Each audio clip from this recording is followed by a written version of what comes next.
Hi everyone, I am Sandra, the EFT Fairy, and I would like to welcome Vendulka Pankova. Hi, how are you? Hi, Sandra. I'm fine. Thank you for inviting me to this meeting. I can tell about Vendulka that she is a dance teacher and also a pelvic care coach.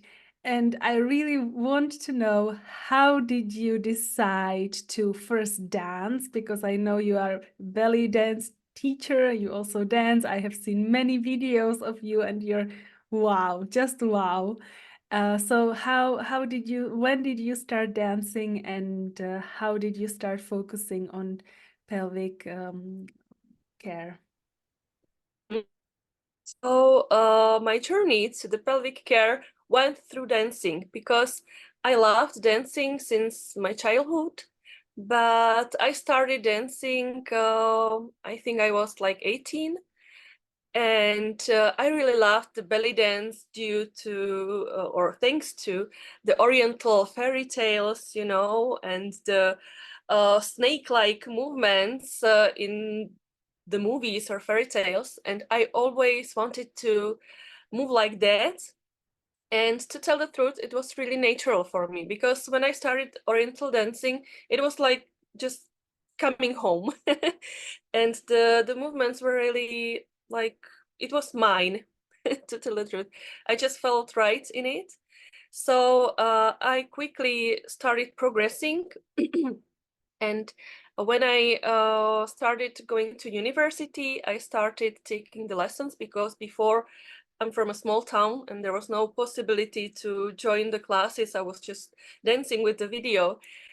So after joining the classes, when I went to Pilsen to university, I went straight to advanced classes because it just went like naturally for me.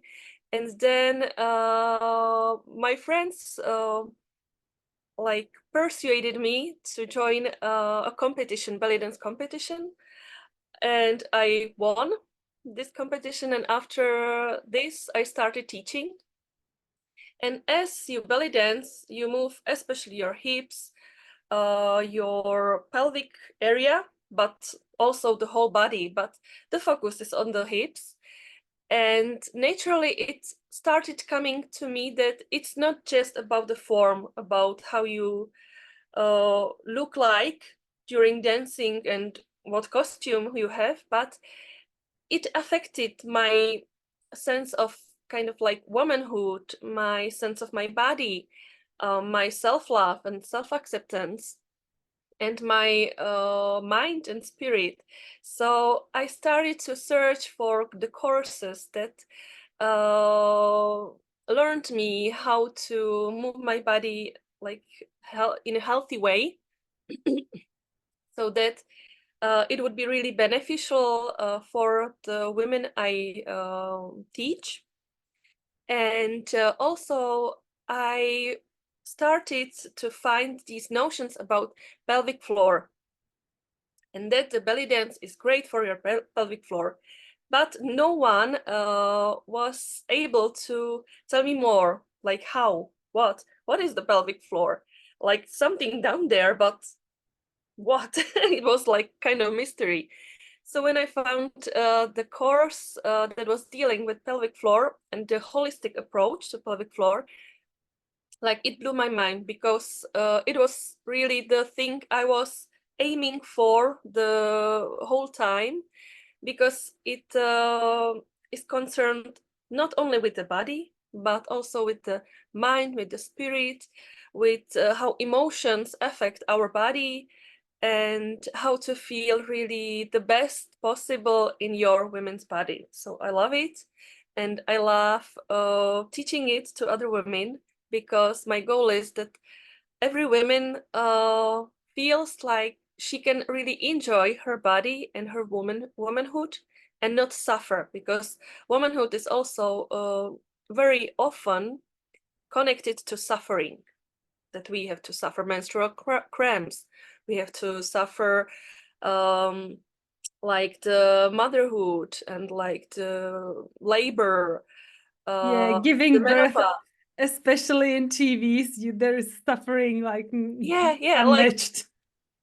you are a woman, you have to suffer. So no effing way you can really be healthy, happy, and feel really nice in your body, and you don't have to feel shame if there is some problem, because the topics connected to pelvic floor are often taboo. And I'm trying to break those taboos so that women are not ashamed to really speak about their problems, deal with them, and find a solution, because often they think there is no solution and they're alone in this suffering, but it's not like that.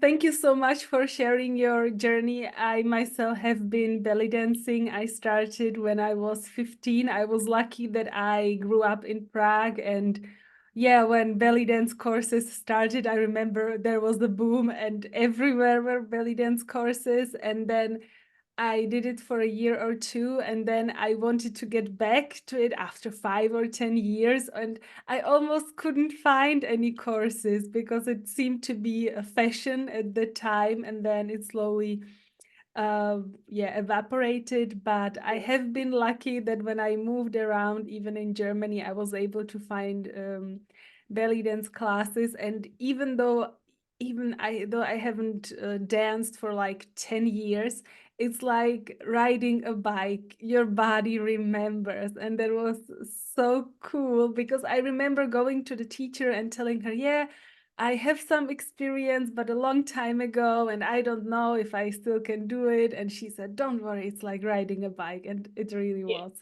Yeah. Those are exactly my words. That's what I always say. It's like riding a bike. And I think that it's really natural for women, like generally, these kind of movements. So I'm happy that you found your place to continue the dancing. It's great. I would like to talk more about, the suffering or more. I know because you focus on painful menstruation and helping women to ease this pain, to ease this suffering. Can you maybe describe what, what pain is there, not just during menstruation, maybe before, after, and how you can help? I think there are really many ways how to cope with menstrual pains, and many things that affect how you experience your stories. But for example, for me, what was really helpful was connecting to my pelvic floor and finding out that what can bring the pain is when the pelvic floor is tense. So for me, it was about relaxation, the pelvic floor, and finding techniques and exercises how to do that, and also connecting with my cyclic nature, or how to say it, the like natural women possibility or ability to connect with cycles of nature, cycles of the moon, cycles of the life. So like accepting that I really need to slow down and relax and connect with myself and with my body during menstruation. And it really helped to ease the pains and really like get rid of the pills, like the painkillers, and see the menstruation as something kind of holy, or something really even spiritual, or something really precious, and not something that brings me suffering. Because I view now the time of my period, time of my menstruation, as the time to really let go, not only the blood, but also kind of emotion, stress, and let go of what others expect of me, and really connecting what I really need, what I really want, and really feel myself more. And overall, I think the cycle also is really good way to connect with yourself and understand yourself and accept yourself more, because usually women tell me that they feel like they are weird. There is something wrong with them because they are like this in this phase, and like crazy in the premenstrual phase, and they don't understand why they are changing, and their partners don't understand why they are like up and down, and they find it crazy. But when you understand your cycle, you know what you can kind of expect of yourself and how to deal with yourself to have more energy, to feel better, to have better results at work, for example, and better communication in your relationships, not only with your partner, but with people all around. So I think it's a great way really to improve your life. So I must agree. It's really wonderful. I have been working with with my cycle for a few years, and it really helps because during PMS, you get frustrated or crazy or angry and also very emotional, but you're also very creative. So sometimes when I need to create, and I know I have just a few days left to my PMS phase, then I just wait and tell myself, okay, I can create then. For a long time, I couldn't fall asleep when I was in this phase. So I was just used to, okay, being creative at night. I wouldn't schedule early in the morning any meetings, but I would know that I am working at night, so I sleep a little bit longer. And that helped. And it also changes, I think, as we get older, or as we change ourselves, or maybe just accepting that this is different. I remember once I was very angry during my phase, and I just told my husband that I just need to yell at him for 5 minutes. And fortunately, he already knew about the cycle. We talked about it, so okay, he just stood there and listened to me, and it helped me so much that I didn't need to do it again. So it's wonderful to understand ourselves, to allow it, to yeah. communicate, okay, now I am really angry or really sad, or even tell the partner it has something to do with you or it has nothing to do with you. Yes, exactly. And I found out that like our cycle is really connected with how we perceive our womanhood, how we perceive ourselves, how we love ourselves and accept ourselves, and about how we can communicate, how we can state our things, how we can say yes when we want and no when we want, and this kind of stuff. And really, especially the PMS phase is connected about how we deal with emotions and with communications during whole cycle. And if we just like sweep it under the carpet, it boils out in the PMS phase, and then we are like kind of perceived as hysterical or crazy. But it's just, I think, our body and our soul screaming for help and screaming for uh, us to make things better and to really state what we need and what we want, and don't be ashamed about it. Absolutely. I absolutely agree. And I think during this PMS phase, it's also easier to say no, and you don't feel bad about it because you feel overwhelmed with everything. So sometimes when I need to say no and it's uncomfortable, I wait for this phase Good and then use it. strategy. Yeah, yeah. Yeah.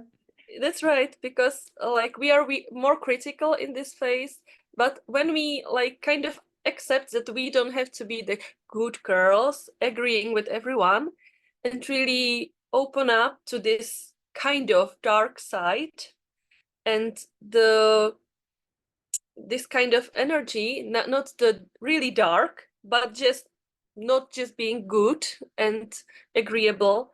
It's liberating. So I recommend it to everyone. What I also need to share is a funny story. During PMS, I wouldn't recommend decluttering. You know, when you are cleaning and throwing out everything you don't need. I have a very often thrown away things, and then later on I thought, I could have used that. But during this phase, I need that. I don't need it. I haven't used it for half Yes. a year. It can go. I can give it to someone else. It's a good point, because the PMS phase is really great for like cleaning the house and decluttering, but not really ending relationships, ending the relationship to things as well. Just like prepare it and then reconsider after the menstruation, maybe. Very, very good, very hard lesson I have learned. Could you share with us some one or two maybe exercises for women who suffer under painful periods? What could help them? How can they ease it? Do you have a few tips? Of course. Like in the first place, maybe I would recommend start observing your cycle and start to really tracking it, how you experience every phase, how long it does it takes.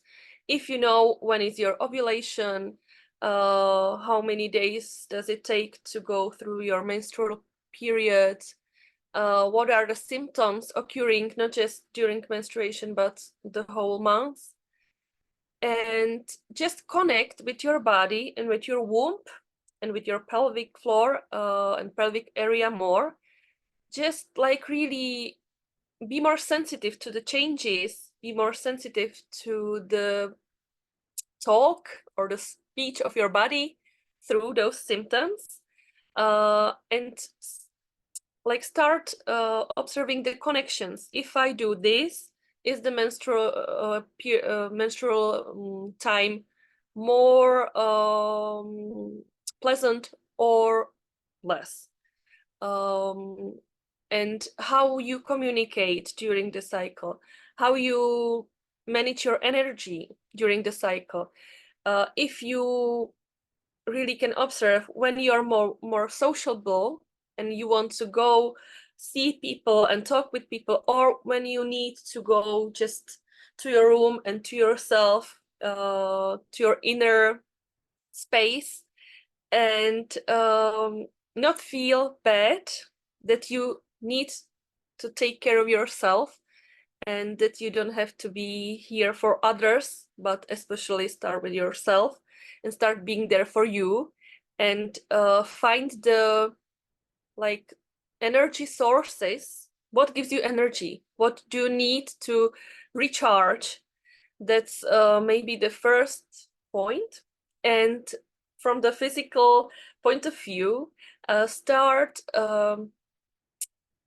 like sensing your pelvic area, especially the pelvic floor, which goes really from the pubic bone to the coccyx, and between the sitting bones, and just start feeling if it's kind of viable or like moving or pulsating, or if there is energy and life there, or if it's just stuck, if you feel energy or stagnation, if you feel it at all or it's kind of disconnected. And then start with just putting the hand on your pelvic floor and trying to breathe there. Take a deep breath down there to your panties, kind of to the pelvic floor, and try to expand it. And just like let go of the tension, let go of the stagnation, let go of the stuck emotions, and make space for your womb, because it can really, just the breathing can really help with the pain relief. So I think those are my number 1, 2 tips. Wonderful. Thank you. Thank you very much. And I think it's also said that a lot of emotions are stored in our pelvic area. So I think, as you just described, breathing in and out and releasing can also help a lot. Yeah. So And like, imagine that your pelvis is melting into the like chair or floor, wherever you are sitting, and just like melt, relax, and let go. That's I think the basic tip. that sounds wonderful. Can you tell us where can women find you? Websites, links, we will of course include them below the video, but just let us know. Of course, my website is www.vendulka.eu. And you can find me on Facebook as well as Zdravé pánevní dno, Healthy Pelvic Floor. And I have also a Facebook group for women. I believe Sandra will share the information for you. And I'm working online, and I'm based in Prague, Czech Republic. So you can find me in Prague, but I'm accessible via the internet from wherever you live, from the whole world. So feel free to contact me, and be happy to lead you to a healthy pelvic floor, painless periods, and yeah, just living in your body with joy. Wonderful. Thank you so much for your time today and for sharing your journey and your wisdom. And if you liked the video, like, subscribe, and I will be looking forward to the next time. See you. Bye bye. Bye. Thank you, Sandra.